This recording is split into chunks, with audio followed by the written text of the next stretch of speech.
মায়ে আমি সৰু থাকোতে এইদৰে বনোৱা ছাগলী মাংসটো এতিয়াও সোৱাদ জিভাত লাগি থাকে। ডাঙৰ হোৱাৰ পৰা যদিও মাহঁতে বনাব নাজানো কৈ থকা হ'ল, মাংস বনাব পাহৰিলো বুলি কোৱা হয়।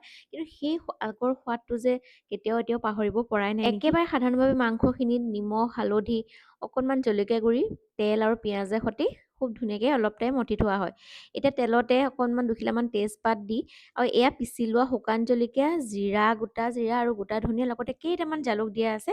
এয়া গোটেইখিনি তেলত ভাজি অলপমান যেতিয়া মছলা গোন্ধটো যোৱা হয়, তেলটো ওপৰলৈ ওলাই আহে, তেতিয়া ইয়াতে পিঁয়াজখিনি কাটি দিয়া হয়। পিঁয়াজৰ পৰিমাণটো কমেই দিয়ে। আজিকালি আমাৰ পিঁয়াজবোৰ বেছি হয়। আগতে মাহঁতে পিঁয়াজ ধৰক দুটা মিডিয়াম চাইজৰ দুটা পিঁয়াজেই দিছিলে আৰু পিঁয়াজখিনি এতিয়া ভাজি লৈ অলপমান গলিবলৈ দিয়া হয়। আৰু মই অকণমান ইয়াতে মিট মছলা দি দিছিলোঁ।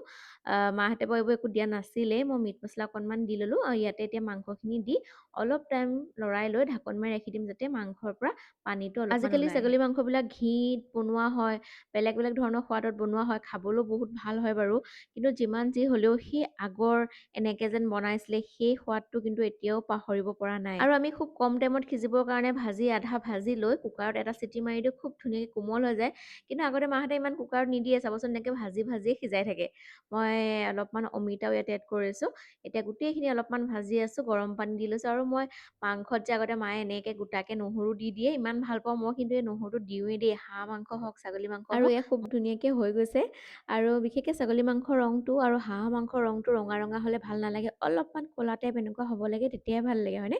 আৰু আপোনালোকে যিসকলে ভিডিঅ' চাই আছে, কোনে কোনে ছাগলী মাংস খাই ভাল পায় জনাই